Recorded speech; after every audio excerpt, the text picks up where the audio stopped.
oily skin သမားတွေ makeup လိမ့်ပြီးတိတ်မကြခင်အစီပြန်ပြီးတော့ကွက်သွားလို့စိတ်ညစ်နေကြလားဒါဆိုရင်ဆောင်းပြောပြရဲ့ဒီအချက်3ခုကိုလိုက်လို့ကြည့်မယ်ဆိုရင် makeup မပြတ်ဖဲနဲ့ဒီနေ့ကုန်လာနေမှာပဲဖြစ်ပါတယ်အဲ့ဒီအချက်3ခုကဘာတွေလဲဆိုတာကိုကြည့်ကြည့်ရအောင်နော်ကိုက oily skin မို့လို့ moisturizer မသုံးဘဲနဲ့ကြော်သွားနေတော့မှာဒါဆိုရင်တော့မှားနေပြီနော်မျက်နှာမှာအဆိုတမ်းမလုံလောက်တာလည်း skin ကပို့ပြီးတော့အစီကိုထုတ်စေတဲ့အကြောင်းရင်းတစ်ခုပဲနော်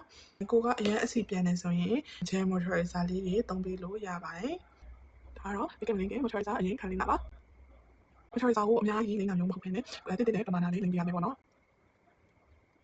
ဆောင်းပြပြခြင်းတဲ့ပထမဆုံး step ကတော့ mattifying primer တစ်မျိုးမျိုးခံသုံးတာပါ mattifying primer ဆိုတာဘာလဲဆိုတော့ဒီအစီထိမ့်ပေးတာပေါ့နော်အစီထိမ့်ပေးတဲ့ primer တစ်မျိုးမျိုးခံသုံးတာပါဒါလေးကတော့ Catrick က mattifying primer ပေါ့နော် primer ကိုမျက်နှာတစ်ခုလုံးသုံးတာမျိုးမဟုတ်ဘဲနဲ့အ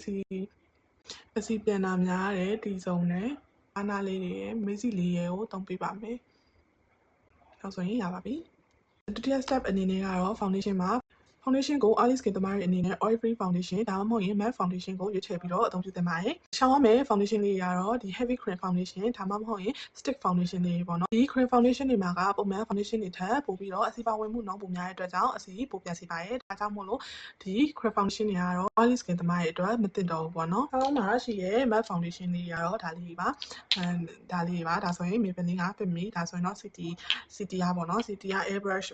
Fallout foundation ပေါ့နော်ကိုက foundation အရွေးမှားရင်တစ်နေ့လုံးပေါ့နော်မျက်နှာအစီတုံးဝင်းနဲ့နေရတာအဆင်မပြေပါဘူးဒါကြောင့်မို့လို့အစီပြန်တဲ့သူတွေအနေနဲ့ကတော့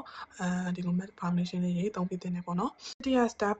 အနေနဲ့ကတော့ loose powder ပါ loose powder မှာကျတော့ဒီမျိုးအရောင်ပါတဲ့ loose powder လေးရှိရဲဒါကြောင့်အရောင်မပါဘူးဒီလိုအရောင်မပါတဲ့ powder လေးတွေရှိရဲဒီလိုမျိုးအရောင်ပါတဲ့ powder တွေထက်ဒီလိုမျိုးအရောင်မပါတဲ့ powder လေးတွေကပို့ပြီးတော့အစီထိန်းပေးနိုင်ပါတယ်ဒါဆိုရင်ဆောင်းကဒီနေ့ဒါလေးကိုသုံးပြမယ် powder ကိုဒီလိုမျိုးယူပြီးသွားရင်လက်ပေါ်မှာအရင်ဒီလိုမျိုးလေးပုတ်လိုက်ပါဒါမှသာမျက်နှာပေါ်မှာထူထူကြီးနဲ့သွားကပ်နေရောပေါ့နော်အဲ့လိုပုတ်လိုက်ပြီးမှမျက်နှာကိုတိတ်ပြီးတော့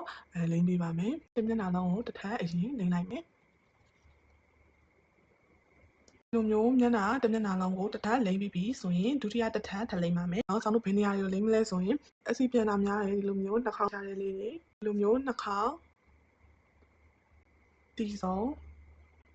မေးစီနာလေးဒီနာလေးတွေပေါ့နော်စီပြန်တာများတဲ့နာလေးတွေကိုနောက်တစ်ထပ်ထပ်ပေးလိုက်ပါမယ်ဒီလောက်ဆိုရင်ရပါပြီဒီလိုမျိုး step တွေကိုအကုန်လိုက်လုပ်ပြီးသွားပြီဒါပေမဲ့ကိုကအစီပြန်မှာစိုးနေသေးတယ်ဆိုရင်တော့ဒီလိုမျိုးအကုန်လုံးလိမ့်ပြီးသွားတဲ့အချိန်မှာ mattifying setting spray လေးကိုပြန်ပြီးလို့ရပါတယ်ဘယ်အချက်ကတကယ်ချင်းလို့အတွက်အသုံးဝင်ဆုံးလဲဆိုတာကိုဆောင်းကို comment မှာပြန်ပြောခဲ့ပေးဦးနော်ဒီလိုချက်ကလေးတွေလိုက်လုပ်မယ်ဆိုရင်တော့ touch up ခဏလုပ်ကြမလို့ပဲဒီနေ့လုံးလာရဲ့ makeup look လေးကိုရမှာပဲဖြစ်ပါတယ်ကြည့်ရှုပေးကြတဲ့အတွက်ကျေးဇူးအများကြီးတင်ပါတယ်နောက်ဗီဒီယိုမှာပြန်တွေ့မယ်နော်တတာ